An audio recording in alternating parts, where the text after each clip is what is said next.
episode of Speakers of Eidolon is made possible by our generous patrons. Special thanks to our Supreme and Master Speakers Omeji Cat Comet, Erisu Yamakawa, Circuit Barrakiel, Alex Franco AV, Winebow Brood, Psyche, Asuta Starbreeze, Cletus Oreo, Nina Grimsdaughter, Nat Clay, Lily Black, Bob Cece, Mikta Rabentau, Sapa Chakwatol, Edwin, Arcadia Lunashine, Umbral Wind, Quick Levin, Pamela Isley, Camille Grino, Elenriel Maximus, Coderith Novelist, Mira Miri, Bay Barbale, Suno Chicano, Celestau Natrell, Lazy Boy, A Bag of Dragonite, Luke Osborne, Pandaloo Storm Arrow, Tex, Kylin, AJ Brainswordson, Anathus Moonscar, Arthur Law, Biridan Derard, Psypup, Spencer Christmas, Noy Fafnir, Cheshire Saltiri, Celine DeLune, and Wubsta Wolf. Support the show and become a patron today at patreon.com/SpeakersXIV. Thank you.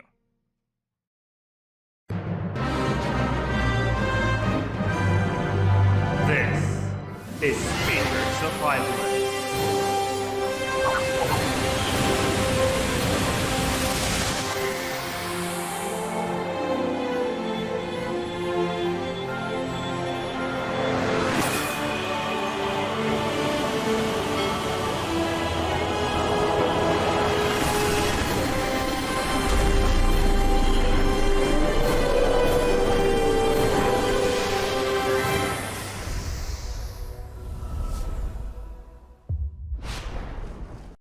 Good evening, Aorsians. Welcome to Speakers of Eidolon episode 303. I'm Lakeel Bravestone, and I'm joined today by Georgi Wiston and Rollo Dez.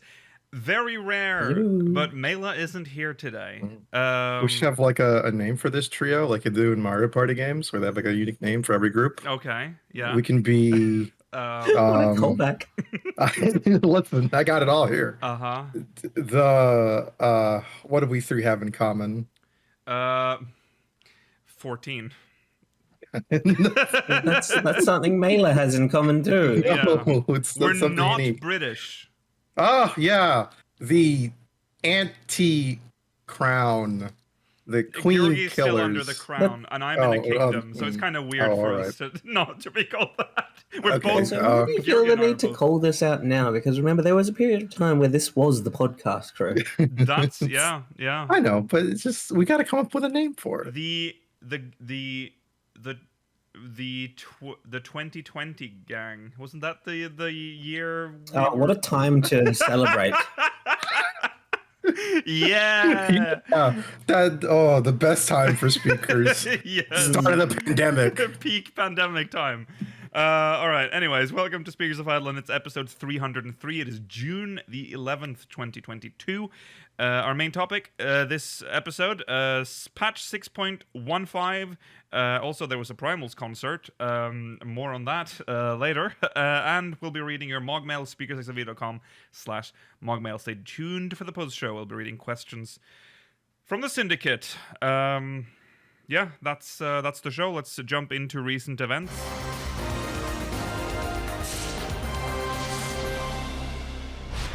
Yes, recent events is here. I think we'll just jump into the live dev blog for the Primals. Now, this is a bit of a different dev blog because it's a photo dev blog, so I think we need to have it on screen. So this concert happened. We were going to watch it, at least Georgi, Mela, and I were. I was not really going to. I was like, I'll watch it if I'm awake. What happened? Well, You guys see, just didn't wake up. well, that's the Well, ironic I thought thing. it was later in the day. The ironic thing is that I was the only one that was up and thought about it because I looked at the date. I was planning to just shut off my computer, and I just looked at the time and I'm like, this date rings a bell, and that's not very often it does for me. And I'm like, is this the concert? So I just asked. No one replied. I think Mela answered like an hour later, and it's like, oh yeah.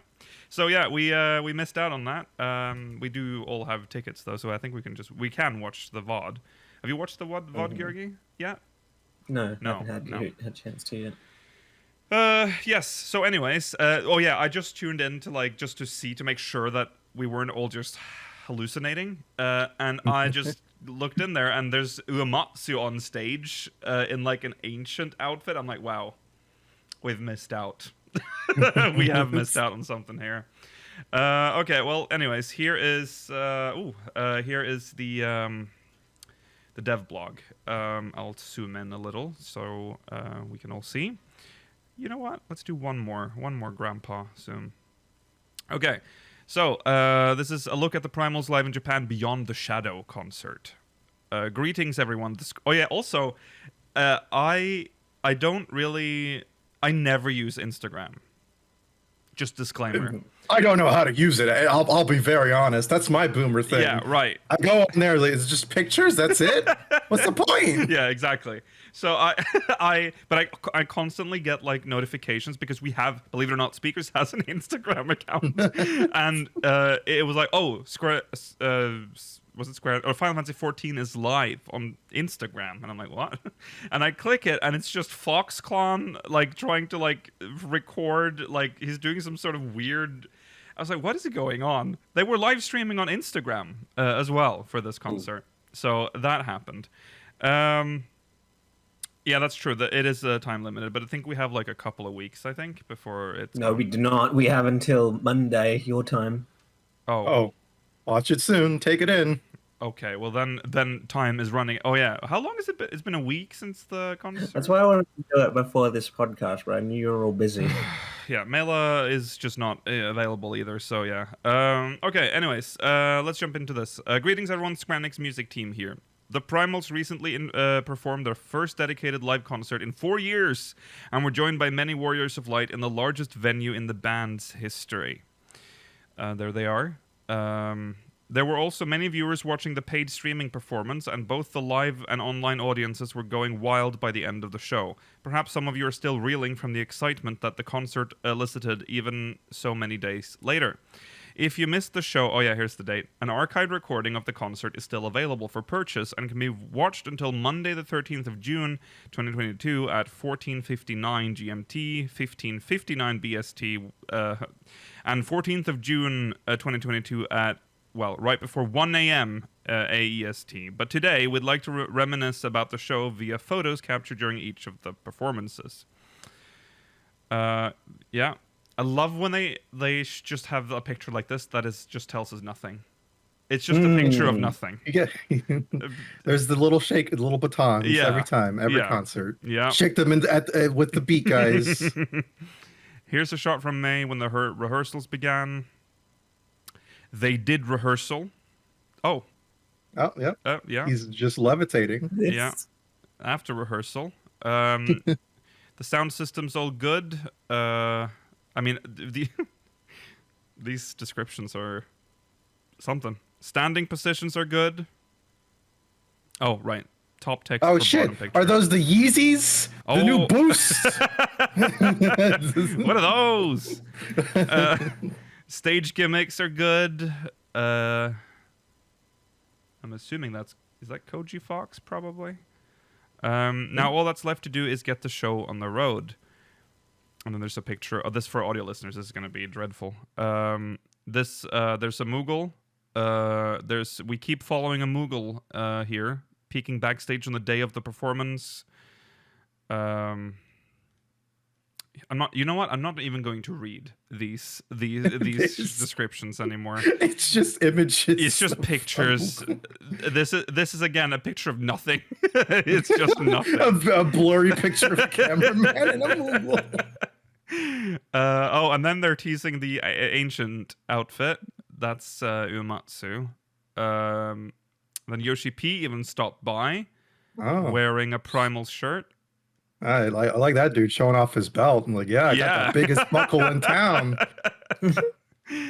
At the main entrance, attendees were greeted by an enormous illustration from the Endwalker 7-inch vinyl single. There it is. That's the yeah. And then there's poster. That. This poster is. I think it's so funny. I just can't get over the fact that Koji Fox is like. It's the tie and like the hat. It's very like mid 2000s ska or early 2000s ska. Yeah, it's like he's about to start singing Superman or something. It's kind of got that like Green Day aesthetic too. Yeah, grungy look. Yeah. As the announcements echoed in the sea of stars, the Primals waited off stage 5 minutes before the show started in earnest. how strange to wait backstage before going on stage. And then some lyrics. No, I believe that is the little. That's translation of the intro that they had. I think Emmett Selk's Japanese voice actor, say before the show. Yeah. Treasure every moment, our ephemeral time upon this stage. May your heart kindle with such joy as to outshine stars. And there he is. That's Uematsu on stage. Just a little blurry picture. It looks like we're just looking at him through like a crystal ball or something. Well, at first he was like, you weren't supposed to know who he was, and then he unmasked. Oh, yeah. Yeah, there are lots of pictures from this. I mean, it's a big venue. Like looking out at the audience. Oh, it was a massive venue. Yeah. Okay, finally, some text. It was an energetic and eventful concert, and we even had a surprise appearance from a certain special guest. The pillars of flame during Titan's theme, the explosive stage effects during Brute Justice's theme, and many other memorable sights and sounds. Insatiable and To the Edge were accompanied by awesome gameplay footage submitted by our very own Warriors of Light, resulting in a joint performance between the community and the band. A huge thank you to those who submitted their footage. The music, footage, and performance effects brought together the in-game experiences of every individual in the concert, making for an electrifying and awe-inspiring 2.5 hours. Very long concert. If you missed out on the concert or want to watch it again, we've got you covered. Yeah, okay, we talked about that. Well, there you go. Interesting that they at no point mentioned Uematsu by name. Are they trying to keep it like a secret for the people that haven't watched the VOD? Because no spoilers for the concert, please. I'm pretty sure that was the first thing to get spoiled literally everywhere. Yeah. But yeah, there you go. Yeah. This is something for us to look forward to that we need Yes. to watch before Monday. Yes. Hurry, it's gone. Good Hurry. Lord, good Lord. Don't waste your money. Oh yeah, that was a whole other thing. Getting that ticket was a bit of a nightmare for me. I it was so wasn't easy. confused. What, did you do it through like the Square Enix store or something? No, it's some Japanese website that organizes it for you to buy like the ability to stream concerts. And you had to make like an account, and then there was like all this verification thing that you had to do, and then after I had ordered, it said I hadn't. Like it said the payment failed first for me. Oh really? And I'm like, I didn't get that. And I'm like, no, but I got the receipt from PayPal. It just said that I've paid. I'm like, did I just fucking? Oh no, do I have to deal with like Japanese customer support? Like, what am I gonna do here? And then I just sat there, but it showed up in like you have it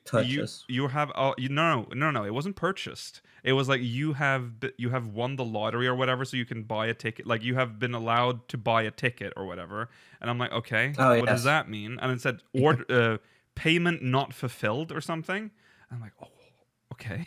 So what do I have? Do I have a ticket? And then I just kind of left it. I just gave up. I'm like, I'm not dealing with this today. And then the next day I just went in and checked, and the ticket was there. There was no email confirmation that the ticket had like processed. It was just there. So very scary. No, this is very much on you. Yeah. So anyways, there you go. That's the Primals.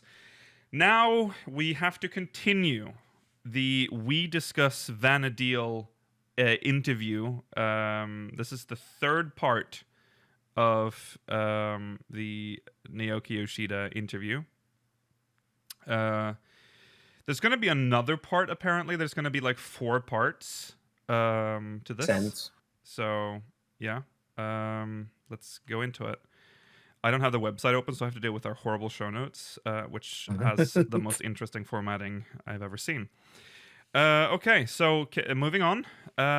This maintaining developer motivation in long-term MMO operations. This year is 11th, 20th anniversary, and the 9th year since Final Fantasy XIV relaunched. Is there anything you'd consider a necessity, requirement, or secret formula when it comes to long-term MMORPG operations? Matsui. Oh, right. Here it begins. There's a space. Matsui says, it's extremely crucial for the developers to be intrinsically motivated in their work, like being able to measure their personal improvement, for example. An MMORPG isn't something you can consider finished after developing up to a certain extent, and you must make a continual commitment to the people playing your game. Yoshida says, the more I think about it, the more I agree with Mr. Matsui. I don't mean to be rude to our customers, but development on a game is doomed if the developers lose their motivation. On one hand, customers are absolutely right when they say, but we're still paying, you have to continue development, and I believe it's an inevitable fact. But we're also only human, so if someone were to say, I don't care if I'm getting paid, I don't want to work on the game anymore, then that'd be out of our hands. Matsuya says the key is how you go about maintaining their motivation to prevent that from happening. Yoshida says ambitious developers tend to have a desire to compete with the rest of the world by creating state-of-the-art games with cutting-edge technology. However, when it comes to developing MMORPGs, upgrading the base systems and graphics engine is no easy feat. As professionals, sometimes we can't help but compare our day-to-day work with what's feasible with the latest technology and feel that the grass is greener on the other side. It's true. Interesting considering the graphics update is coming to 14 next expansion. Now the grass is greener on our side. Oh, we're getting better grass. The grass is better on our side soon. What MMO looks better than this? No one. Take that, RuneScape 3. Top 10 MMO grass. Number 1, Final Fantasy 14. It sounds like a unique burden of developing MMORPGs that have been around for a while. Ishida says, but that's also why we need a motivator that surpasses those kinds of feelings. For example, it might be a substantial salary, a work environment that enables you to try new things, or noticeable improvements in your personal growth. Another one might be fostering an environment where you can receive positive feedback directly from players who enjoy your game. Matsuya says, at the end of the day, I believe the aspects of content quality affected by the developer's motivation are conveyed to the people playing the game. As such, we're always conscious of nurturing a work environment where the team can tackle their work with a challenging spirit. The same goes for the Final Fantasy XIV development team, I believe. That's right, says Yoshida. We keep our team invigorated by rotating roles within the development team or Creative Business Unit 3's other titles, such as assigning long-time level designers to content planning, for instance. Like any other form of entertainment, games come to an end when the providing party loses interest, so I believe it's very valuable that our division offers those kinds of initiatives. What are Creative Business Unit 3's other titles other than 16 that they're working on right now? That's a good question. Let's look it up. Yeah. Business Unit 3. I can't think of... Because this suggests that there's more than 2. No, they just... it says 11, 14, and 16, so... Oh, 11, of course. Oh, and Dragon Quest X. Yeah. Is it? I mean... Is it talk about being shuffled between teams. I don't think I'd want to be shuffled from the 14 team to 11 team, but that's just me. That's I think it'd be, especially if you've never worked on 11, if you were like shuffled into 11s, you'd like have to deal with. I don't think that would be a good thing for my motivation. That must be. It's probably why they're talking about it. But it must be hard to keep motivation up in the 11 development team, because surely you know you're at the very end of this game's like life, technically, like unless there is this like Yoshi-P is leading Creative Business Unit 3. He might have something up his sleeve, and we're already seeing it with 11. Like they're getting a lot of new content, but I feel like it's a bit of a downgrade. I'm sorry to all. Again, I'm sorry, but you have to understand that 14 is definitely like the cool one out of the two right now. It's the hot one. But maybe it's like more stressful to work on. So it's like, oh god, I'm working on 14. People just keep complaining about bunny ears and hats. Yeah, just want to make 11. That's true. I just want to maintain what's there, I guess. Maybe that's a bit of a break. when they go there. Yeah, to just chill a little. I can just, what do you do? Like, do you like? When do I mean they get like monthly content updates, I guess, which is essentially just shuffling some mobs around in a dungeon, be like, oh, now these are the mobs in this dungeon. Okay. Working on the same project for 20 years must require an enormous level of commitment. Yoshida says, within the Final Fantasy XI team, there are people who've put their career plan on hold until Final Fantasy XI celebrates its 20th anniversary and finds a clear trajectory forward, which I truly admire. Given their careers as game developers, it's a highly critical decision. Perhaps their choice is something I could keep to myself, but at the same time, I feel that it wouldn't hurt for more people to know that there are members who've made that sort of commitment to work on 11. I mean, that's sweet, I guess. A life's work. Yeah. My magnum opus. I can't leave the company until I know my baby's secured. I will say that if you worked from the start of 11, that's a nice thing to have on your resume. Like, it is still the first like Final Fantasy MMO, and it's still running, which is they did good. All right. As for how you interact with your player community, do you feel that it's changed over the course of long-term operations? Matsuyu says, nowadays there are systems in place which allow the development team to listen to player feedback and also convey their intentions. On the other hand, back in the early days of development, we still had the same mindset from when we were making conventional console games, which was to capitalize on the developer's uniqueness and only think about the players who would find that sort of game interesting. In that sense, our mindset during the early days may have been unfit for creating MMORPGs. It sounds like you really had to learn as you went during the early days. Matsuyu says, this goes back to what I mentioned about motivation, but as a developer, the important idea is to make a game you'd personally enjoy rather than just simply creating what the customers want. I don't mean that we ignore the players' opinions, but what we try to do is to reconcile those opinions with the development team's ideas. After all, if we didn't do that, then it wouldn't really matter who's making the game. However, Final Fantasy XI players are very kind, and there are many who also believe both sides need to work together and liven things up. In that sense as well, I'm very grateful to our customers and thankful for their continual support. I think it's interesting that Matsuyu refers to the players as customers. That is something Yoshi-P never really does. That's sort of... I think it's... Yeah, go on. I think it's also interesting that it refers to the 11 players as very kind, which is... I feel as if the kinds of people that would still be playing 11 at this point are more tolerant of what they would expect from the game at this point. Like, they're hot committed at this point. Right, that's true. Yeah. Okay. I think that's funny though. Like 14 players, you know what? They're called Warriors of Light. 11 player, they're called customers. Hello, returning customers. Yeah. That's it's an interesting difference in how they refer to them, to their players.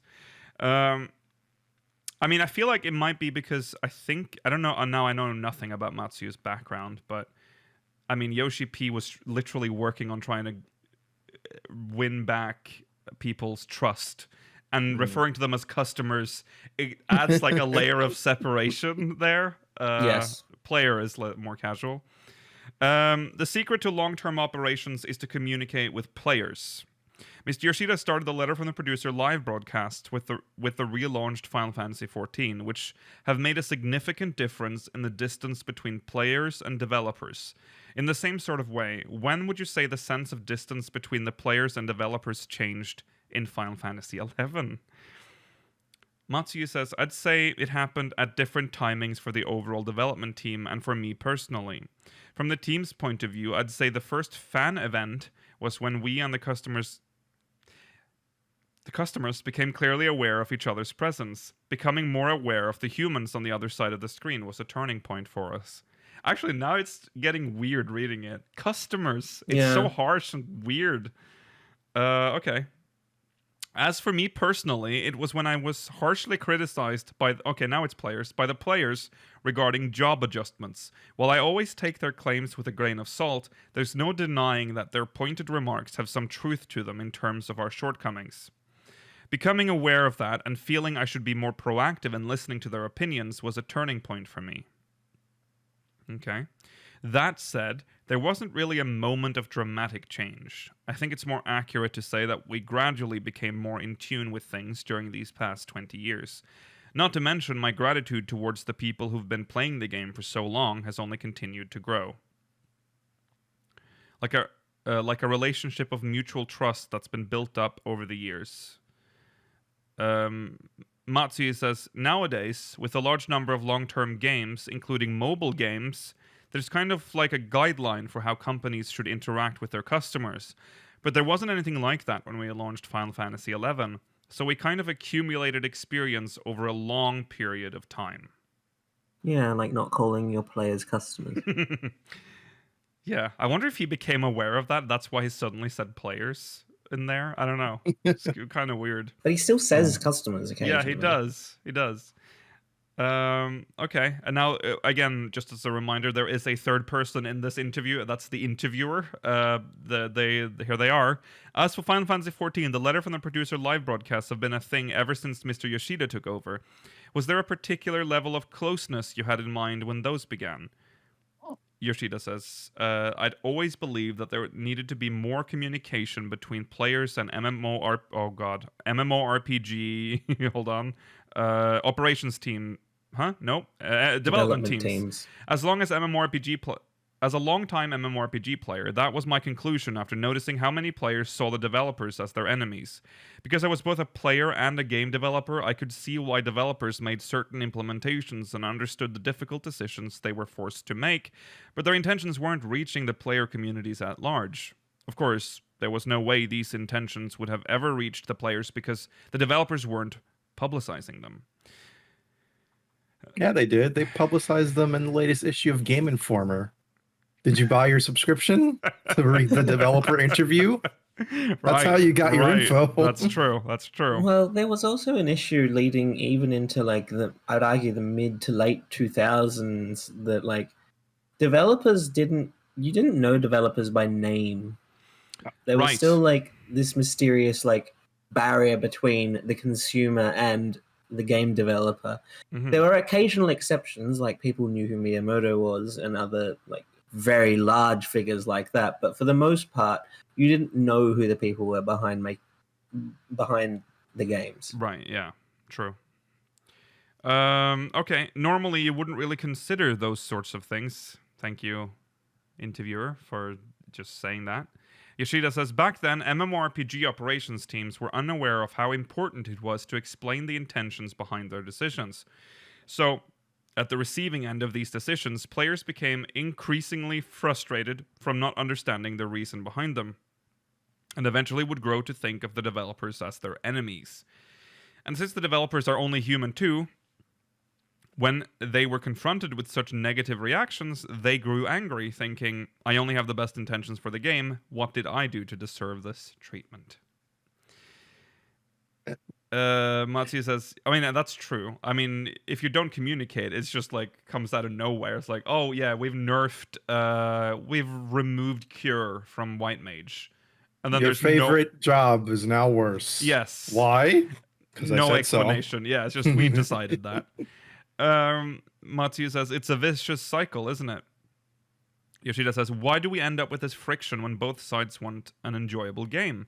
The reason is solely because the direction the developers have in mind for the game isn't reaching the players. Not understanding the reasoning behind implementations is very frustrating, especially with game designs like 11's, where players spend a lot of time leveling up. Oh, yes.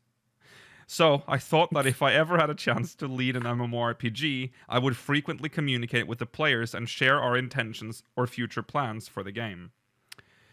Because like with an MMO, you are investing time into actively making a class usable for yourself, compared to like an FPS where for the most part you can change your weapon whenever you want, and it's not like you have had to spend like inordinate amount of time into like building up a level system. The only thing you've been improving is your skill level. Yeah, true. You know what? Type of game really sucks. That kind of communication. Gotcha games. That doesn't surprise me at all. Because you'll spend I spent $500 to get my fucking SSR unit, and they just made him worse. No, my Venti Genshin Impact, now he's bad. No! I think there's a purposeful level of obfuscation between the player and the developer when it comes to gacha games, because the whole system is quite insidious in its efforts to obtain money from the player. They actually, surprisingly, at least the big one right now, Genshin Impact, they do have their own versions of like live letters from the producer where they go over their changes and what's upcoming and why this and that has changed, because they have to, because it's you spending a lot of fucking money if you're a whale and you just thinking about gacha games is just depressing. Like it literally just made to like suck money out of you. And I love it. I love playing them. And I love not spending money. I feel like I'm winning. Awful. And then there's Diablo Immortal. You've got money, haven't you? No, let's not even. Let's just acknowledge that is a train wreck as well. A good game apparently, but you better pay up if you want the full experience. It's a good game if you have the means to obtain the good game. Yes, that's right. They've locked the good game behind a paywall.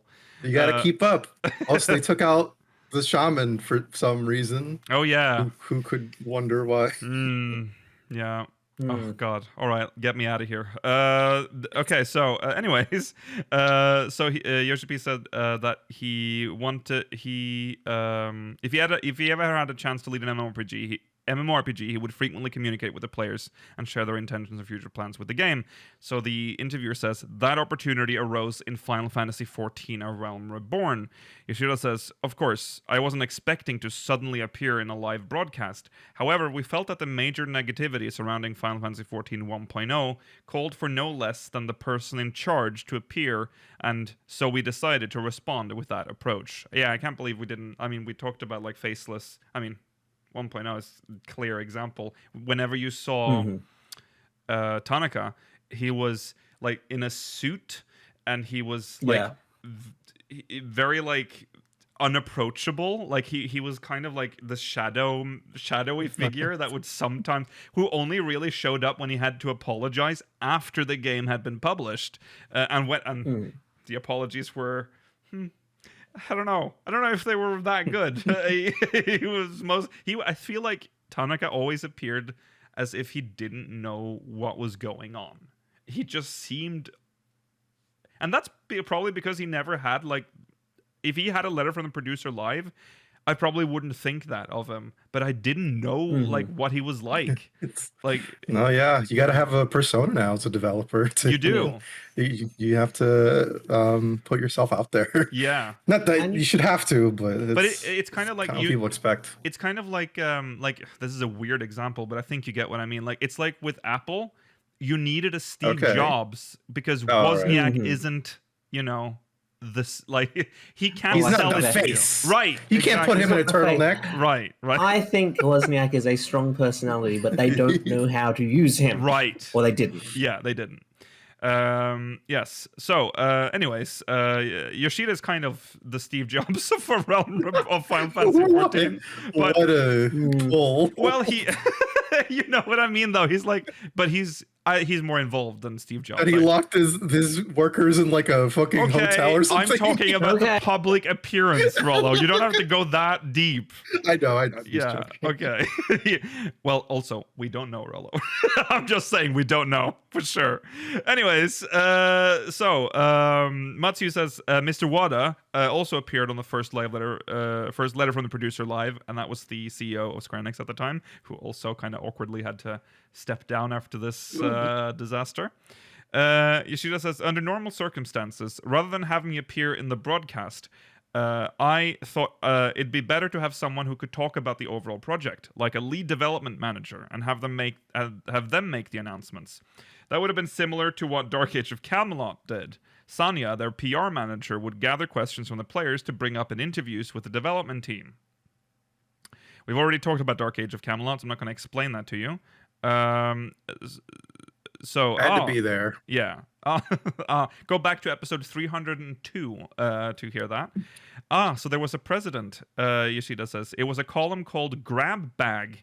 And even if there were times when we'd be thinking, that's not what we wanted to know, Sanya, it made me very happy. Relatable umbrella question. Yes. Goodness. Yes. Everyone would be making lighthearted remarks like, someone do something about that, Sanya, but we all looked forward to that column on Fridays. There weren't many Japanese players who read it because it was only in English, but those of us like me who kept up with information on the game would explain to others they actually talked about that in Grab Bag. This is what they said. Man, he's just like me for real. I do that, but with 14. Yeah. Yeah. Matsuya says, so that furthered the mutual understanding between both sides. Yoshida says, that's right. Dark Age of Camelot's mid-service efforts to bring their team and players closer together left an impression on me, and I felt it could be even more fun if we did it on a larger scale. But wasn't it resource-intensive to prepare the materials for the presentation and set aside time for showing up to the broadcast? Yoshida says, I don't know how intensive it really is. I mean, they just print out pictures and show them up to a camera. That's true. That's true. Yoshida says, during the process of deciding what to implement into the game, we check with the development team to confirm what features and concepts we have. All of that information is compiled into a document which the community team has to go through and narrow down the topics we should publicize. And that's an extremely taxing process. Compared to that, considering how we don't use a script for our letter live broadcasts, you might say it's easier for those of us conducting the actual show. Laughs. On the other hand, I do feel that we spend more resources on following up on each category after a patch is released. In a way, you could say that we're spending those resources preemptively. He's saying they don't use a script for their live letter. They definitely are using some, maybe not a script, but Well, they're they're definitely prompts, using but I notes don't and think they have a prompts. script, what you would call a script. Just the slides and then, Yeah. Yoshida says, besides, explaining things beforehand gives the players something to be excited for while they wait. So I do think there's more pros than cons. Matsuya says, I agree. A lot of the time it's better to explain first before players develop their own misconceptions. Yoshida says, but having too much exposure is also an issue. Recently, there's been more cases where excerpts of our broadcasts and interviews have spread on social media. There's also been a considerable increase in our words being taken out of context for clickbait, so it's rough. It's modern video game journalism. Yeah. But have they really done that with Yoshida, like at all recently? I can't think of anything. I'm sure it happens, but I don't think it gets reported back to us in like subreddit because I don't think people would bring it up there. But I'm sure in like the more general video game audience, like there are some people that might receive misinformation just as a result of a tiny piece of like part of the live letter being spread to them and without context. Yeah. Okay. Matsui says, I'm always impressed by how carefully Mr. Yoshida speaks to avoid misunderstandings and how he always includes the reasoning and background information. But I guess that's all for naught if people are removing the context. Yeah. Yoshida says, it's not like I'll reduce how much I communicate because of that, but I do make sure to speak up when there's something that made me unhappy. Like when I talked about how criticism and abuse are different things. I wonder what that is referring to. Is that the I can't remember the exact context, but I remember recently there was issues of like people getting very angry at the development team and providing non-constructive criticism. Oh yeah, Okay. I think that was sometime during the pandemic or like the beginning of it. Yeah, we probably covered it, but I don't remember. The ability to spread information in the age of social media can sometimes be a double-edged sword. Ishida says, I believe that's precisely why communication is so important. However, I'd also like to follow that up with a warning for my fellow game developers. I don't think you should try to mimic a broadcast half-heartedly without a goal, unless you're going for something more like a variety show. Customers play games more than we do, so trying to run a broadcast based on superficial knowledge is bound to fail. We often get consulted by others in the industry, but our first question to them is, Do you play games? Okay. Mr. Matsu says, sorry, what? No, Mr. Matsui's freshly picked Vana'Diel broadcasts have become quite a long-standing series as well. Since they started That's a great name. Yeah, since they started about a year after Mr. Yoshida began his Letter from the Producer live broadcasts. Matsui says, I started freshly picked Vana'Diel so I could relay what I wanted in a quicker manner. Going through with a professional-looking broadcast would require a lot of preparation and end up delaying my message from its intended timing. Instead, we embraced the cheapness and prioritized delivering information over broadcast quality. Now that we're seeing the positive effects of the broadcasts, I can even have PowerPoint slides made. What a luxury! You're broadcasting those in a studio nowadays, but you first started off in a conference room. Yoshida says, with Final Fantasy XIV, we still try to avoid using the studio as much as we can. Our broadcasts often end up being long, so using the studio would mean we'd make the studio staff stay behind, and it makes me feel guilty when I must ask them for an extension. Thus, we don't use the studio outside of special circumstances. So where are they broadcasting from most of the time?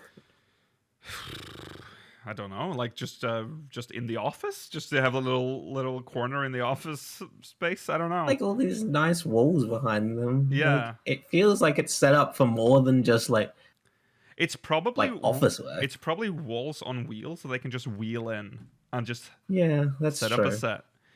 I know. Yeah, they have done it in the cafeteria. They have done the cafeteria, yeah. But I think that was more like a pandemic thing that they needed like a bigger space. But yeah. That's true.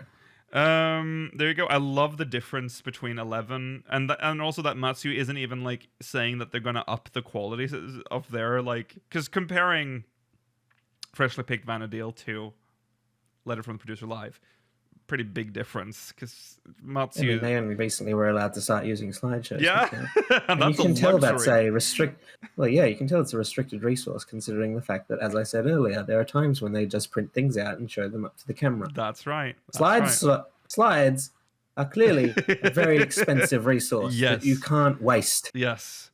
Hey, that license key from Microsoft costs money. All right, an enterprise one isn't cheap. True. Yeah, there you go. Paying by the slide. That is the third part of the We Discuss Vana'Diel interview. Let's jump into MogMail. We have some MogMail that we need to get through as well. So speakersexcavator.com/MogMail if you want to send MogMail. Here we go. Yay.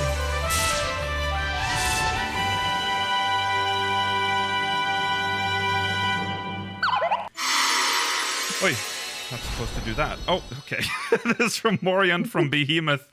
A few weeks ago, I took a short break from Final Fantasy XIV to play some single-player games in my backlog. Last week, I saw that Ni no Kuni Crossworld would have a PC client, so I decided to give it a shot. Oh boy. I'm so sorry. That was a mistake. After less than a week, hitting paywall after paywall for the most stupid and simple things, I gave up. It was not pay to win, it was pay to play, and pay even more to win. No problem, I jumped to Destiny 2, where I could have all the fun I want. Oh wait. Destiny puts old expansions in the vault when Bungie decides that they simply want to remove content that you paid for, and if you miss a season, good luck trying to understand the plot. No problem. I'm sure Diablo Immortal will be good, right? What could possibly go wrong? Anyway, what random situations made you appreciate Final Fantasy XIV more? And what do you think is the most underrated thing in the game? After this, I have a new appreciation for not having main content removed from the game, the New Game Plus, and even the online store. Oh, yeah. It's not entirely correct. We have lost small, relatively insignificant parts of the main scenario from A Realm Reborn, but that was, for the most part. Yeah, but they haven't locked the MSQ. No. They've trimmed some fetch quests. Yeah, that's pretty horrible. Because they literally put they remove expansions. Like if I think it's Curse of Osiris, even Forsaken, which was like I think one of the most popular expansions, like kind of sort of brought Destiny back. I think. I think that one's gone now. which is just weird. I don't understand how the story works in Destiny, because you can just not get DLC and get the other DLC and just go. It doesn't make any sense to me. It's a weird ass business model. That's really odd. Like, I feel like that's almost not legal. Like, as if you pay for, because I don't know how they release expansions, but I'm assuming you pay for an expansion, right? Yeah. I mean, I'm gonna be honest here. I think Destiny 2 should just be a monthly sub. Mm-hmm. I think it's fucking. They try to toe the line of like, oh, we're just buy the expansion and you're set. Yeah. It's like, no, you gotta get the season pass. And you just just pay the fucking $5-10 a month. It'd be easier than dealing with what Destiny 2 makes you deal with. Yeah. So it's when I read stuff like this I appreciate 14 as well, because it's nice to just have a game. Okay, I pay for it, monthly, but at least it's there. And there's I don't have to pay anything else. Like, everything else I can get in the game. You could argue the online store, but it's cosmetics and like jump potions. I don't really care about that. So, it doesn't matter. Diablo Immortal, I mean, it plays fine. It's okay. Yeah. I wouldn't play it because it is just so insidious. Yeah, like I have a really high tolerance for this kind of stuff because I play real dog shit games. But some of them are it's too much. Yeah. And I think I really like that 14 has a pretty consistent look. Like every once in a while I'd be like, you know what? I kind of miss playing Vindictus, that old Korean MMO on Steam. Action. Yeah. It's a pretty alright game. Like, it's just, it's fine. Yeah. You go into the main town and you just see shit like angel wings everywhere, and not the ones we have, which are fairly subdued, but like just it hurts to look at. It's such a visual mess. It's the classic like Korean MMO vibe where like they just add whatever. I mean, we have a game that has like giant, like cactua, like replicas of cactua-shaped buildings. We have cars. We have flying sperm, but like none of it feels super out of place, really. Still, no. And I wonder if that's just the graphics engine that's making it look less like. Cause I don't know what it is, because I obviously I will never. I don't like that we have angel wings or wings at all. I don't like that we're probably going to get plushies and stuff. I don't like any of that. But at least the plushies I'm surprised you object to as well, to be honest. I don't think it's that weird to show. Oh, you're thinking just a normal teddy, but there's going to be so much shit that we're going to be carrying around. You know it. It's I'll save my outrage for when I see something outrageous. And okay. I was going to say with the Destiny thing, I'm surprised it's even legal, by the way, to just remove stuff you've paid for. Like, what if Yoshi-P just went, okay, guys, listen, I know you don't like Stormblood, so we're removing it. Like, even I would be like, hold on, chill. That's important. We need to have that. Even if it is just a middle of the road, like, expansion, it's part of the game. But okay, it's even weirder in Destiny because, like, they have the vault and sunsetting things. And first off, the reasoning for it is weird. It's just like, we have too much stuff in the game, and the download's too big, and there's just too much content, so we're gonna trim back on old content. And by old content, I mean just entire zones and entire dungeons. Oh, and that weapon you spent forever grinding for? That's getting sunsetted too, so you can't use it anymore. What? Yeah, and it's like, what? Oh my god. Imagine if they just said, like, the 14 developers said, like, one day, it was like, okay, no one's going into Eureka anymore. We're going to take these servers down and use them for something else. Yeah. Or you know what? We're working on Samurai. They're just gonna go in the vault. You can't play them anymore. Your job suit is just cracked, and you can't change into it for now. I will say, Rival Wings. Hey, that's true. That did happen. Okay, That has kind of happened. Yeah. Anything that made me okay? Back to the last part. I mean, just the regular updates is like a thing that I also feel like we kind of take for granted here. Is that it's a very nice schedule? Yeah, like even I know we complain sometimes about like up until this point we were complaining about the lack of like weekly or daily content, but in the most recent patch, but like you get enough content on a regular schedule that like you still keep coming back. Yeah. And if you don't like, and if there's not enough for you, like it's not going to be long before there is again. Yeah, because it's so consistent. You know that there's just going to be something there. If you take a break, you know that when I come back, there's probably going to be a patch either that is just dropped or about to. In some games, you just join the game, and you never know when you're going to get new content. Or I guess in Destiny's case, you never know when you're going to lose it. I mean, look at what's become of WoW's patch schedule in recent years. Yes, I don't know how they do that. Yes, another nice thing about 14, the FOMO really really low in this game. Oh yeah, there's the events, of course, but events are quick and easy. You can finish them in one Events are sitting. a thing that exists in many games. Yeah, but I'm not feeling like super pressured to like, oh, I gotta grind out the event right now or I'm missing out. Yeah. I mean, they did just recently have the battle pass, but it's a really easy battle pass. It's even if you're bad at it, it'll only take you slightly longer to get enough experience through Frontlines and the other new one. Yeah. So that's stuff like no daily login rewards. It's nice. Like I can play games that have that stuff. I have a tolerance for it. But it gets to a point where it's like it pushes you so hard. I'm like, oh man, I kind of really want that thing. Oh, I really want it. I don't want to miss out on it. It hits a boiling point where it's like I want it too much, and now I don't want it at all. Yeah. Because now I'm like so aware of how much I want it that I don't want it. Yeah. Okay. Well, there you go. Thank you, Moriant. We probably have to. Should we do one more? It's from Nora Silverborn from Cactuar. Wow. Nora.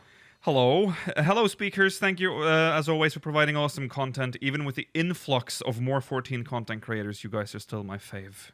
Anyway, on to my question. So while I know they've gone to great lengths to declare Zenos dead, there is one pesky detail that bothers me and makes me think they could bring him back. His purple gem necklace. While Zenos definitely has enjoyed Y'shtola levels of costume change, he hasn't shown a particular affinity for jewelry or other such details, in my opinion. Which is why the purple necklace sticks out to me. Who else did we see low-key suddenly sport a purple gem necklace?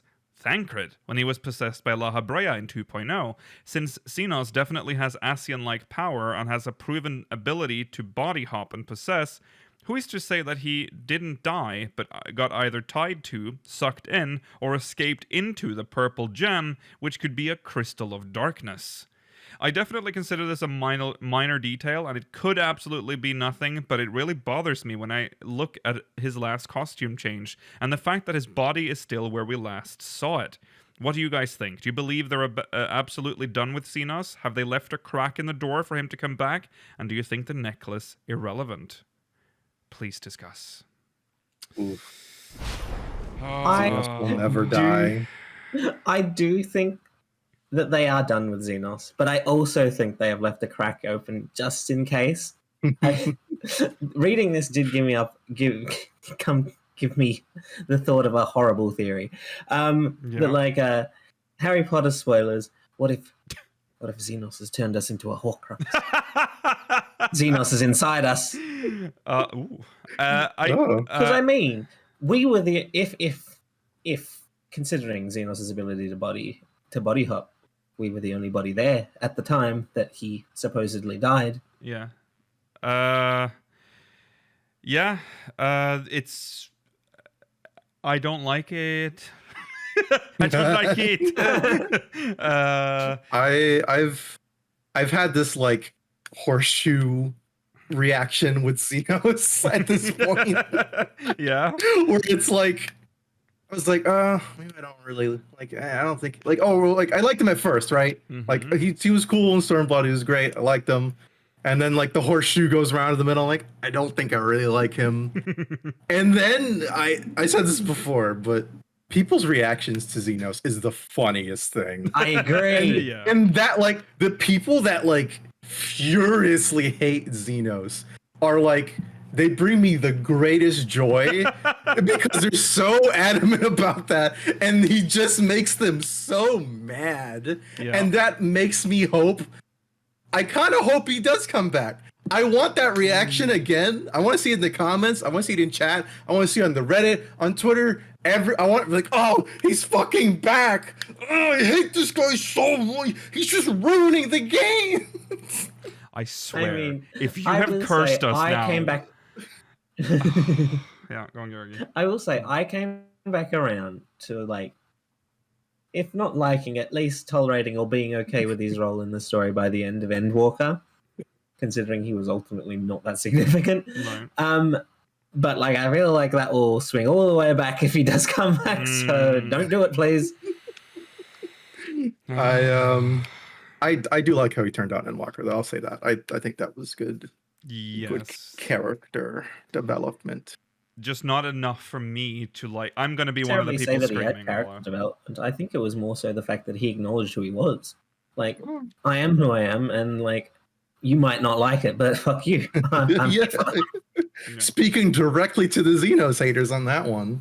The only thing that I because I'm worried about the necklace now, because it is something that's been used in the story before, and it was not. No attention was pulled to it when it happened until after, and this could be another one of those because that we know that that's a thing that you can do, but the problem is why would he be brought back? Like, why would they like?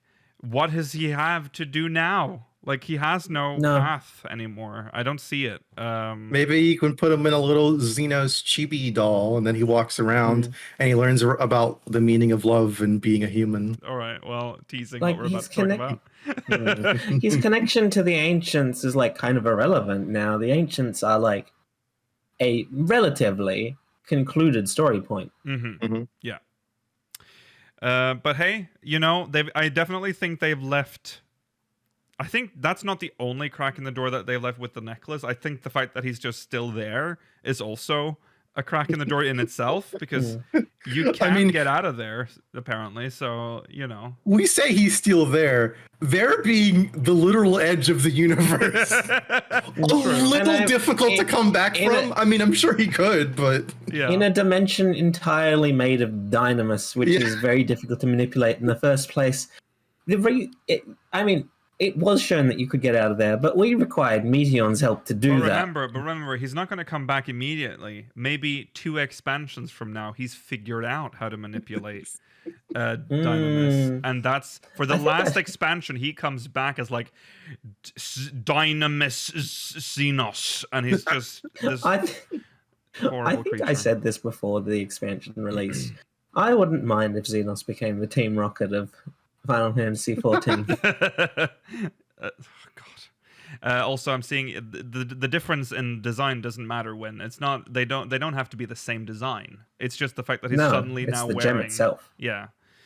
Okay. Well, anyways, thank you, Nora. For White Auracite doesn't always look the same either, but it still serves its purpose. Yeah. Thank you, Nora, for putting fear back into my mind for Zenos' return. Bring him back. I want people mad. Okay, well, moving on now, we need to talk about patch 6.15, which is the latest patch to grace us before 6. The next one is 6.18. Is that the cross?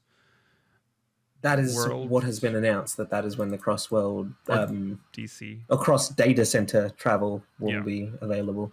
Yeah. So I think we'll read through them, and then when we get to certain, so I'm gonna just say now that there's gonna be a little bit of a spoiler thing when we get to the specific quest lines. Yes. So if you have not done content, when you see things on screen, I would suggest like either skipping ahead or muting, and then when Lakeel scrolls past them, that is when you can probably continue to listen if you have done whatever we talk about afterwards. Yes. Okay, let's jump into the patch notes. Oh, so here we go. 6.15. Right. Well, I guess we're just starting straight off the bat here with Omega. Right off the bat, even. Beyond the Rift. A story. This is probably the longest storyline in the. I mean, excluding Hildebrand, which we can't speak to, but like, yeah, I think this was the longest. Well, also the Beast Tribes, which is like a month. Beast Tribes and Amelians are like month-long content. Right, that's true. Whereas of a singular continuous quest, this is the longest, I think. Yeah. So we start off in Old Charlian. Yeah. And we meet, there's like this research, like scientist. The spectacle technician. Yes. And she never gets a name. I found that very weird. Yeah. And they're just having a break, and they're about to return to their post or whatever, and then they run into us, and they're like, oh, perfect timing. You're, I don't really exactly remember how they pull you in, but they're like, we're about to learn what this secret space message the Ragnarok received while you were traveling to and back Ultima Thule. Yeah. Since you were on the Ragnarok, would you like to come join? It'd be nice if one of you was here. Yeah. And we meet Biggs and Wedge at the Ragnarok dock. And they tell us that they've essentially the Omega. They think they know how to decipher the message, and that's by using the little toy Omega that they made, because Omega before he died transferred his consciousness. Well, also Biggs had started to theorize that like Omega was behaving in ways beyond that of a mere toy. Right. It was starting to show signs of like, consciousness. So like they decided to give him the ability to speak. Yes. And so we meet him, we talk, and I essentially confirm. He immediately has to clarify, I am no threat to you anymore. Yeah, I'm literally a toy. Despite the fact that I transferred my consciousness to this toy, yeah. My ability to do that was in my old form. I do not have that ability in this tiny Magitech toy. Yeah. So, what happens? I did it today, so I should remember. Processing. Omega tells us that he can translate the message, but he's like, you are going to come on a journey of learning with me. You are going to help me learn about the heart. Thank you very much. Oh yeah, that's what it was. Yeah. So he has three points that he wants to figure out. He wants to figure out the first one being he didn't understand. It didn't like see a proper pattern in the people that turned during the final days in Thavnir. So he wants to figure out why there's a discrepancy there, or why there isn't like a system to the chaos. And the second was, what was the second? I thought you were very bold to say that, to highlight the fact that there were three things he wanted, because I could not remember them off the top of my head. Because I did it today. It's like fresh in my mind, but then the moment I said the first one, I'm like, oh shit, what was the second? Well, we'll remember it as we go. Anyways, we go to Thavnir to figure this out, and we interview Thavnirians. Yeah, people that we met during the story, actually, for the most part. Oh. Saw that guy who got his kid squashed after he turned into a terminus I've said this before. Like, that man has to either be one of the most callous people internally, or his emotions have to be on the greatest of delays. Well, or he did explain. he has to have one of the most powerful hearts of all time. Well, I mean, he goes into it at least. He explained it. He explained that when it happened, he was like fucking just shocked beyond belief. He was in shock, yeah. And then Graha said, he said something, you know, big words, and then he just repeated that in his head as he ran off, and then that was probably what prevented it. It's just doing that. But he's still definitely broken. He was. I mean, it took a long time for him to come back.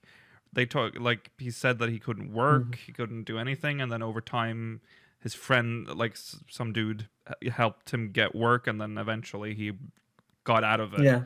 That other, the person in charge of the fiber makers. Yes. We kind of have to TLDR. We can't go too far into all of this, but yeah. So essentially during that part, Omega's like, this doesn't make any sense. He should. There's no pattern here. There's no pattern here. Still, this hasn't really helped. The second thing that he wanted to figure out took us to Garlemald.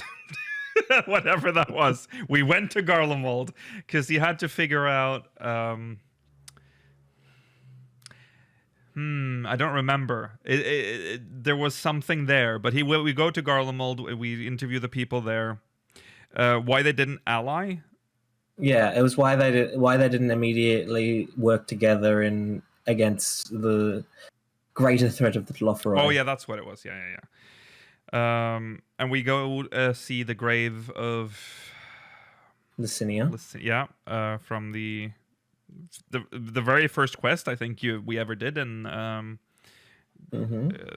Garlemald, and we meet a soldier who was he the brother? He was something to them, I think, or he knew them. No, he was a neighbor. He was something like Menius or Menenius. I can't remember his exact name. Yeah, he wasn't actually named in the main. Actually, this quest gives two people names that did not have names in the MSQ, even though we saw them previously. One of them being that person that lost his son, and now this soldier who we often saw alongside Euless. Yes, and Omega is like, why aren't you like attacking, you know? Why aren't you angry? Yeah. And so, you know, he explained, and Omega is like explaining that it's probably one of two reasons. It's either because you don't have the manpower to like attack them right now, or you're too the emotions are like interfering with your, you know, decisions. And then he essentially says that that's why, like he's just trying to survive right now. First of all, yeah, he doesn't have time to do this. He doesn't have the power to do that right now. That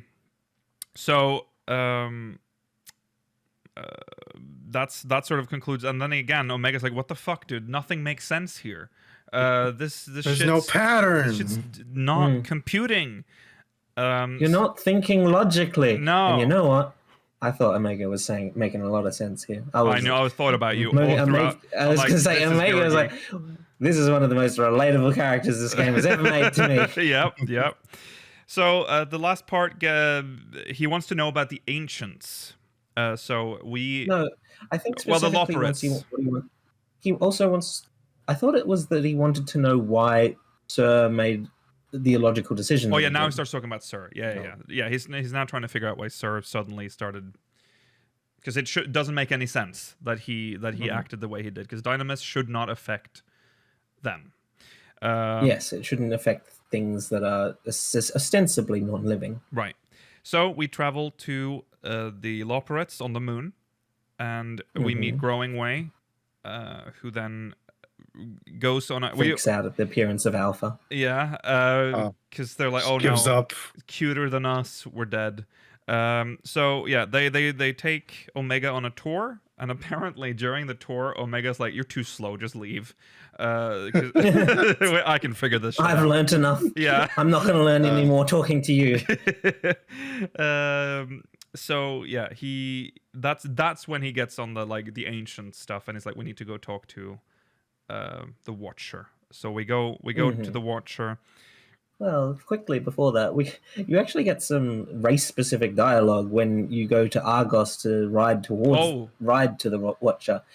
Yeah. You would have got the most generic form of it because you play a Hyur. It would have just said that like you hold some sort of special place in the fluffiness hierarchy. As Mikote, Rollo and I got particularly complimented on our fluffy tails. Exactly. Okay, I see. I made Vieira that will shit get long and fluffy for a reason. I see. Vieira get complimented on their ears. Hrothgar get complimented on their like general overwhelming fluffiness. And I believe I don't have this dialogue, but I've seen people talk about it on the subreddit. I believe Lalafell get complimented on something along the lines of the fluffiness of their general shape. Okay, interesting. All right. Yeah, so we get to the Watcher on the horrible, scary dog, and I just can't get over the dog. When I read that we had to go see Eyes, Argos, it's I'm like, staring oh, at you. yeah, It just give it like normal little black eyes or something. Yeah. Why? It's just, No, don't give human eyes. Ugh. Okay, yeah. So we get to the Watcher. The Watcher. So we get a lot of like. There's a lot being told here. There's actually a point where he alludes to who he was. That he was. I kind of like that he seemingly wasn't like a super important person, Right. just a friend. Was of just a Vanar's. dude. Who was studying or working at Anadar. And he was friends with Vana, and he was one of the people that were, sacrificed for the summoning. And that's that.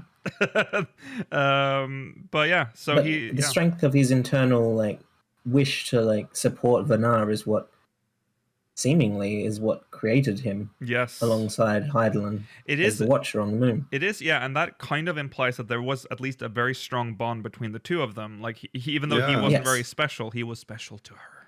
So there's that. He's very content, or he doesn't really question a lot of his existence now. Right. Really, Well, which I feel like I really like the comfy. Like it was both kind of sad and like a little bit nice when he says like, if you ever feel the need to further discuss your journeys through Elpis and the past, I am always here, willing to listen to you. I'm like, okay.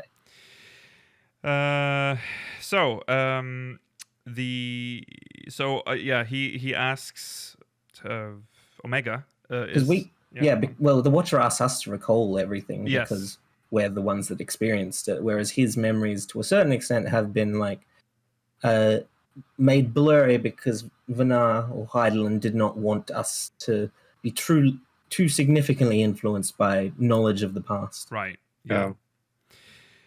We tell the whole story, and then there's a point where Omega is like, okay, so how can you talk about these people relatively fondly, considering all of how technically you could argue that all of them have either done bad things to us or have helped us in some way. Mm-hmm. And then he asks, he was more so. Yeah. He was more so criticizing Vanar and Emmett Selk, who I assume we would have spoken fondly about, and then also defended Hermes, who we probably would have been a bit more derisive regarding. So you get a choice to say which one who you thought were in the right. I'm so glad they gave us this choice. And I also am kind of glad that Omega will say the same thing regardless of what you choose. Yeah. Because that suggests that the developers didn't think that there was a correct answer. It is more so what is the correct answer for you. I say because I felt like I chickened out when I picked they were all, because it's not they were all correct. It's that they all were justified in their own way or whatever. Which I think is true. Because I don't think that's a cop out. That's probably a valid answer. Yeah. I'm glad they gave us that option. I was worried that they were going to make us choose one person. Yeah.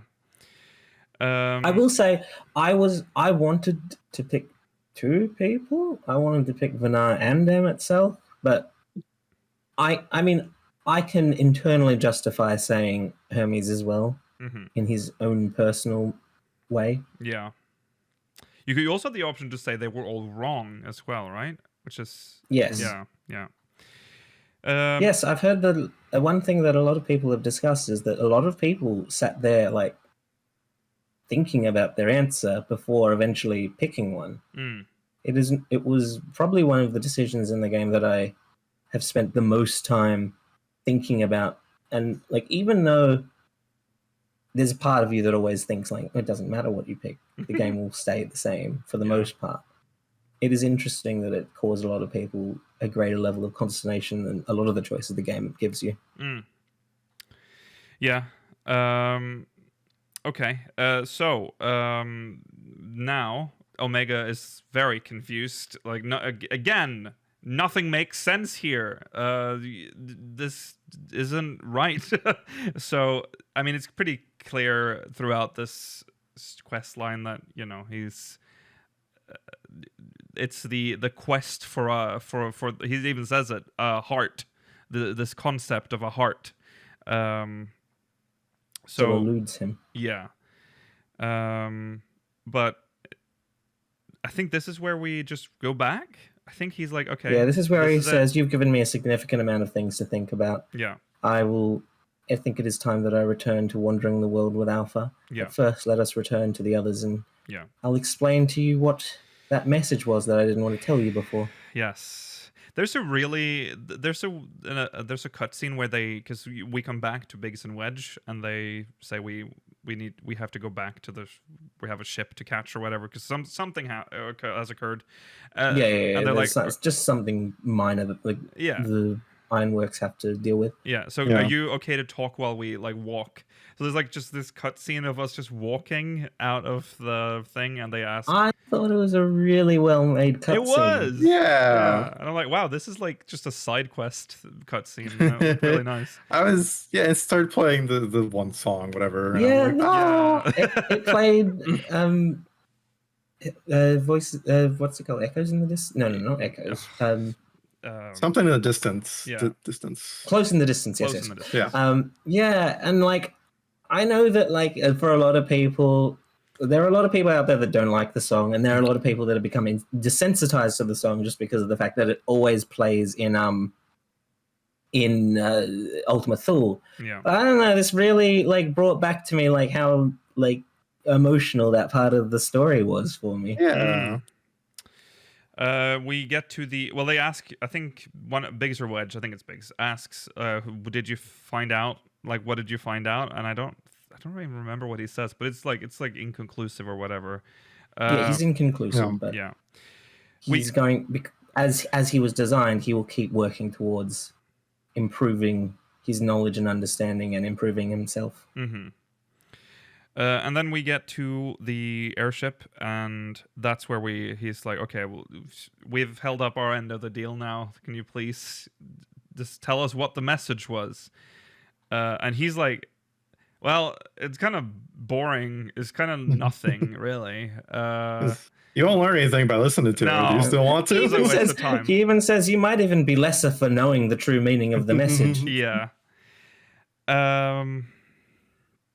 And then we get to hear the message, and it's I don't even remember what the message is, but it's essentially to whoever is out there in the cosmos who hears this, keep doing you. Yeah, essentially. Yeah.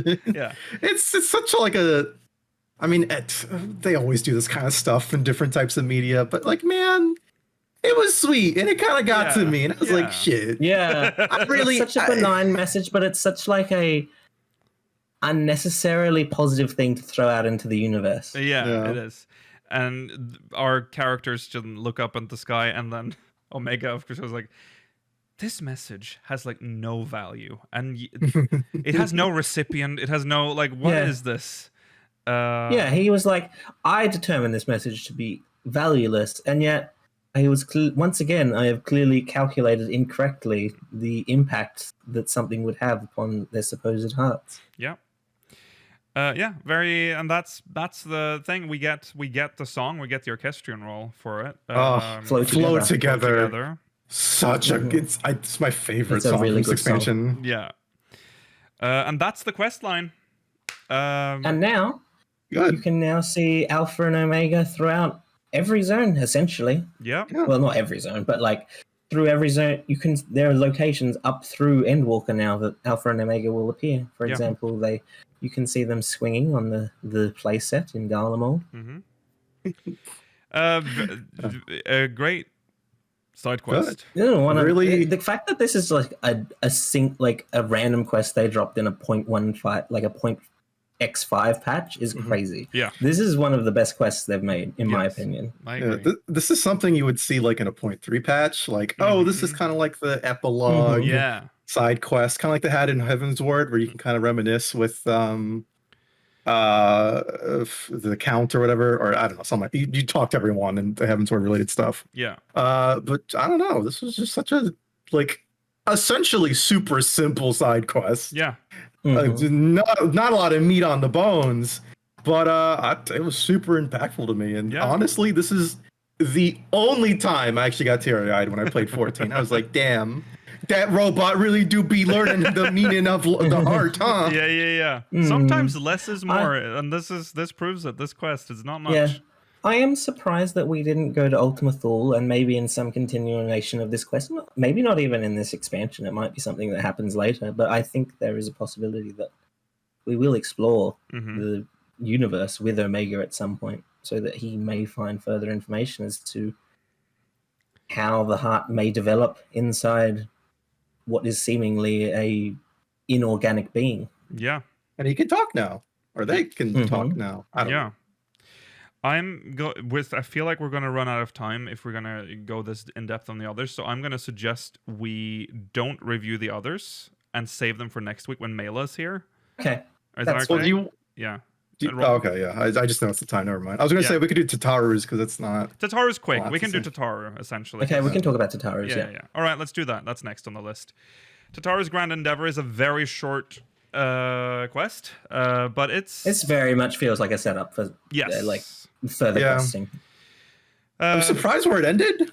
I thought there was going to be more because it was really hyped up. Yeah. I was like, Tataru's Grand Endeavor. I'm like, I was also surprised that it had nothing. It added nothing to our codex because she was used as the promo for that. And well, the thing is, the only things that have added to the codex are MSQ. Yeah, we've got no information, about in the codex about the 24-man raid. No. I was sure when we were playing this that we were gonna get more on like Sicard and like all the other Sicard, as in Picard. I've been watching too much Star Trek. And Pippin. Like we were talking to people that I was sure we were gonna get in the Codex, but no. Anyways, yeah, the quest essentially, Tataru wants to build up like a huge an empire. And she needs to network. She needs connections. She needs connections. So she wants to send us out and do it for her, because it's us. So we have a little, people know us, So she sends us to the 3 starting cities: Sicard in Limsa. Oh God, that Gridanian shit. Horn. The red poor. What is it? Little boy. What are they called? What is that race? Like Pajal. We're just struggling with everything. Arun. Arun. Yeah. Sorry, I just don't care about the Gridania people. I'm so. That tank side quest just left such a bad taste in my mouth. I can't. It's hard to bring myself to care. We still need to talk about all the job quests, and we need to wait for all you guys to finish them all, because there is a very important final quest that I want you guys to talk about. Yes. And I'm saying that funny, though. I'm saying this as a white mage, by the way, so I have the right. All right. It's funny because they talk down about it too, like. When I'm not inside the Black Shroud, no one cares who I am. Right, right. People just think I'm like an Owl Ra. Yeah, I guess. Yeah, I guess who would know who the fuck you are? Yeah. So and then Ulda Pippin, who by far out of the 3, I think is of course the best character. Oh yeah, absolutely. But okay, let's start with Sicard. Sicard is there. And go through all of them? There's not really much to No. say about the first No. two. I thought The maybe most there was important something to thing mention. Pippin is the most important. The most important thing is that when we get to Pippin, he says that, like, I found something that might be important to Tataru. I found a necklace that her family had to give away when they became, like, destitute after her father, like, lost his business. And I would like you to help me. I'll give it to you, and maybe you can do something to repair it and then give it to her. Yeah. And that's sort of, and then we go when we go back, I don't remember her name. I'm sure I'll remember it eventually because she's very important to this quest. But the lady who works with Tataru, it's one of them. It's her, Megina. She's like, oh, we can fix it, and then this other lady behind the counter is like, but maybe we should add like stuff to it, and that's essentially it. And I'm assuming by the end of this quest Pandora bracelet. Yeah, by the end of this, we'll give her the full Pandora bracelet. Yeah, it just wasn't a lot. I mean, I don't think it's a bad quest. It's just weird. It was so hyped up, and then it doesn't feel. I feel like they should have added one more quest to it. Maybe it just doesn't feel like a full quest line. No, totally fine to like stretch it out a little bit over the expansion, but it's just this one was. And also odd that it comes with no reward either. Like it's just what was this? Yeah. I have seen people theorizing that because she's now like got connections to all three Grand Companies, there is a possibility we might get some new Grand Company gear. That's what I was thinking with a new as well. rank. I'm like, wow, that is big hype. We've never had a new like. No, we have. I don't know if they added. Those are Storm Elite ones, and that's not a rank. You can't be an elite if you're thinking about the hunt gear. Oh no. Because that's not technically. No, I'm talking gear you buy with company seals. Which one do we have that's higher than officer? What does captain?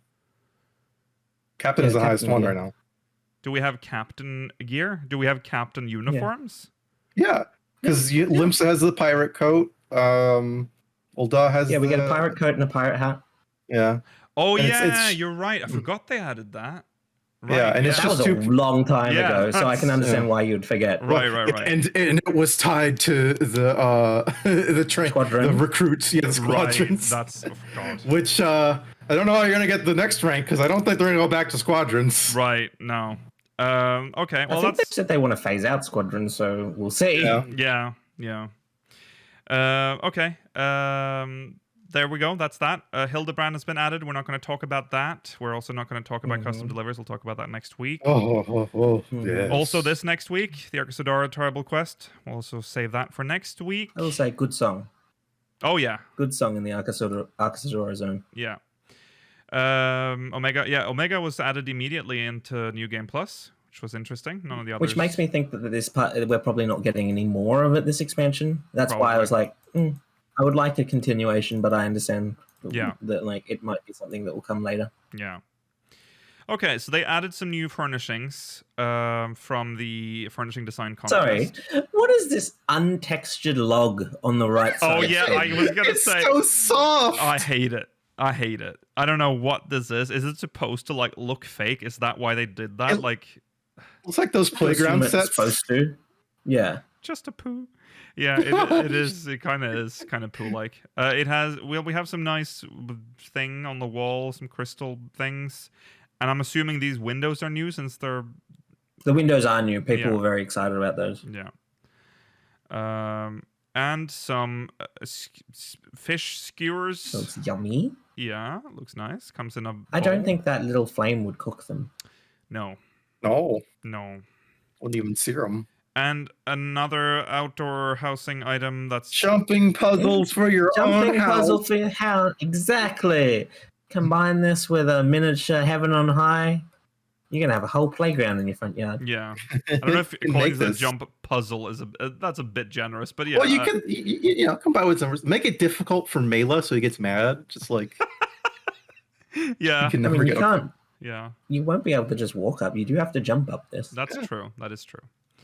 They've also added some a new. So Well, these were all from the 2019 furnishing design contest. Yeah. The next ones are ones they came up with. Yeah, these are the three sisters. I assume they're from. We'll get them from the Akasadora quest, probably. Possibly, yeah, that would make sense. There's also this fancy Art Deco chair, I guess, or whatever. And that's, I think those are the two things that are new. The others I think are old. The others I mostly recognize. Yeah, Vana'Diel Plants, Gold that Saucer. new? Sorry, what? I don't think so. No, I don't maybe it's know. just me. I feel like it would have been more Yeah, it's center kind of off the frame. picture if it was. Yeah, yeah. New cards have been added for Triple Triad and new opponents. Those are exclusively come from the Akasadora quests, from what I can tell. New orchestral rules have been added. I'm assuming that's the Omega one and possibly also the Akasadora thing. Yeah, they gave us Flow Together, and yeah. I can't imagine there's much more. It's new. For PvP, okay, so we were They only nerfed Black Mage, sort of. Yeah, but not all the way back. No. So Ninja surprisingly also got nerfed. The hidden effect is now will now end when using sprint, so no more sprinting while hidden, and your cure potency. Didn't even know ninjas could do that. No. Cure potency has now been reduced from 10,000 to 8,000. So a slight nerf for Ninja there. For Black Mage, Paradox no longer have the charges. Nightwing. What Paradox is. Nightwing, half asleep, no longer reduces target movement speed. And Soul Resonance damage reduction from the Apocastasis.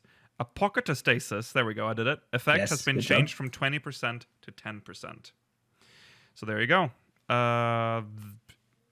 Probably they expected. didn't decrease any of the damage increases. None of the cast potency increases were lowered. So that's interesting. I don't think it was that bad. No. Interesting. That's the meat. Yeah. I guess you can turn the in Moonward gear. Hey, so. you can now submit for expert deliveries or desynthesize all the Moonward gear. That's earlier than normal, actually. Normally that happens at the 0.2 patch. We'll talk about Amelians next week. I want to ruin that marriage so badly. All right. New items have been added to gathering points. New mounts, of course. New minions. There you go. That's the patch. And then, of course, goodbye Windows 7 and Mac 32-bit. Sorry, I want to quickly say about Amelians before we go. I like that for one of the turn-in levels, you just asked for frogs. Oh, yeah. Yes. Yeah. Okay, well, there you go. That is the... those are the patch notes. And that's the show for today. We'll go into more detail next week. Yes, more stuff to come. Thanks for watching this episode of Speakers of Eidolon. Remember to follow on Twitter at SpeakersXIV, twitch.tv/SpeakersofEidolon, youtube.com/SpeakersXIV, exclamation Discord in chat if you want to join. Wait, what did I say? SpeakersXIV.com/ Wait, what am I? Wait, let me restart. I don't know what I was saying. And this man here calls out Kay's cooking. I have a lot more to say than Kay. Kay has. Please watch me and like and subscribe. I have to remember addresses. It's more than that. Oh, you really wanted to continue, but you stopped. Love that. All right. I don't know what it is. Twitter. I don't know. Remember to follow on Twitter at SpeakersXIV, twitch.tv/SpeakersofEidolon, youtube.com/SpeakersXIV, exclamation Discord in chat if you want to join our Discord server. If you're watching on demand, links in the description. Remember to send us MogMail, speakersxiv.com/MogMail, and if you're watching live, you can watch the post show. Remember to watch that. I don't know. That's not how this ends. Okay. Thank you. Goodbye. Hey, thank you.